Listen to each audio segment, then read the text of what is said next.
ان کے پاس ایک شخص اکثر آتا تھا، بڑا مالدار تھا، ایک ہی بیٹی تھی، وہ بھی ٹانگوں سے معذور تھی.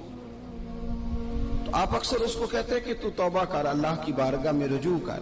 ایک وقت ایسا آتا ہے کہ پھر انسان کا جب کوئی اپنا نہیں رہتا پھر اسے مصلی یاد آتا ہے، لیکن اگر مصلی کی عادت بچپن سے پڑ جائے نا تو پھر ذرا آسان ہوتا ہے اللہ سے دل لگانا. وہ اکثر آپ اس کو کہتے کہ ٹھیک ہو جائے کہ تو بیٹی ہے، وہ بھی بیچاری معذور ہے، تو کہاں دولت لے جائے.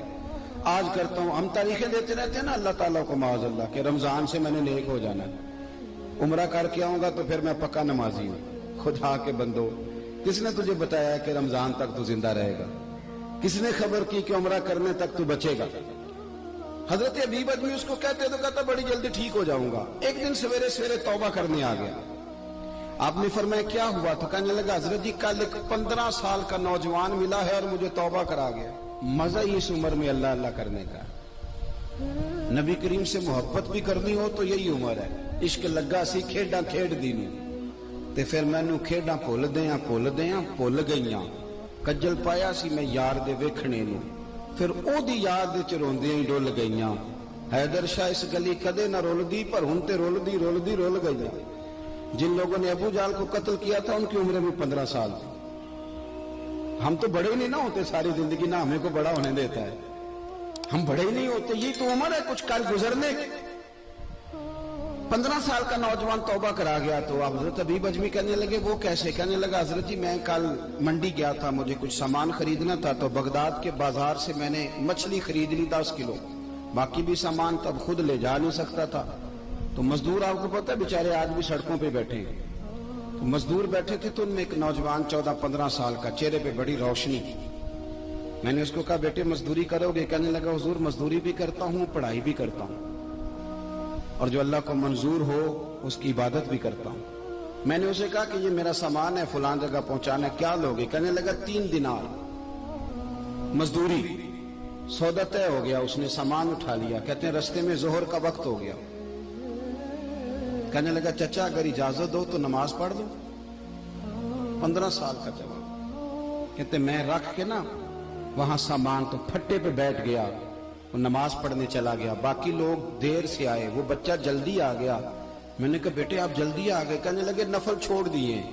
آپ یہی نہ سمجھ لیں کہ کام چور ہے، میں بعد میں پڑھ لوں گا. کہتے ہیں وہ دوپہر کا وقت، رمضان بھی نہیں تھا. میں اس بچے کو نوجوان گھر لے گیا اور میں نے اپنی بیوی سے کہا کہ بڑا نیک ہے، نمازی ہے، اور راستے میں یہ بھی ہوا ہے کہ میں نے اسے ایک دفعہ کہا ہے کہ یہ مجھے تھوڑی دیر کے لیے دے دو، گرمی بڑی ہے، تمہیں پسینہ آ رہا ہے، میں اٹھا لیتا ہوں. کہنے لگا نہیں چچا میں رزق حلال کھاتا ہوں، اگر آپ اٹھائیں گے تو میں 3 دینار مزدوری پوری نہیں لوں گا، پھر پیسے کم کروں گا. میں نے طے کیا ہے کہ اٹھاؤں گا. تو کہتے ہیں میں نے اپنی بیوی کو بتایا تو بڑی متاثر ہوئی. کہنے لگی دوپہر کا کھانا پک گیا، اسے کو روٹی کھا لے.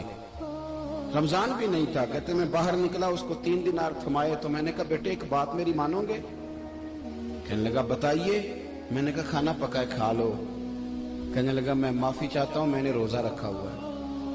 حضور نے حکم دیا، حکم نبی کریم نے حکم دیا، بخاری مسلم کی حدیث ہے. فرمایا نوجوانوں اگر تمہارے پاس طاقت ہے تو نکاح کر لو ورنہ روزے رکھو. حکم دیا، یا نکاح اور یا روزے، یہ سرکار کا حکم ہے.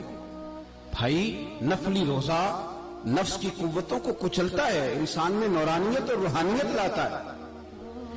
کہتے وہ کہنے لگا میں نے روزہ رکھا ہے. میں اور متاثر ہو گیا. میں نے کہا آپ کیا کرو گے؟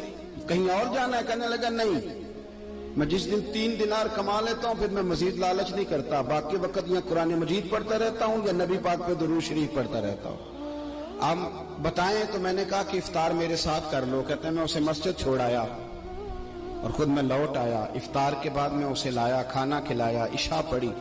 اس کا گھر دور تھا، میں نے ڈرائنگ روم کھول دیا، بیٹھک کھول دی، وہیں وہ سو گیا. میری 20 سال کی معذور بچی کبھی چل نہیں سکتی تھی، کوئی طبیب کوئی حکیم میں نے چھوڑا نہیں تھا اس کو دکھایا نہ ہو. ایک ہی بیٹی، وہ بھی معذور پیدائشی. اس کے کمرے میں گئے، میاں بیوی اسے کھانا کھلا اور بتایا بیٹے ایک نوجوان ہے، بڑا نیک ہے ہمارے گھر میں، آج بڑا پرہیزگار. پتہ ہے حضور نے کیا فرمایا؟ نبی کریم فرماتے ہیں جب نوجوان اٹھ کے تہجد پڑھتا ہے نا نوجوان، تو اللہ فرشتوں کے سامنے اس نوجوان پر فخر فرماتا ہے.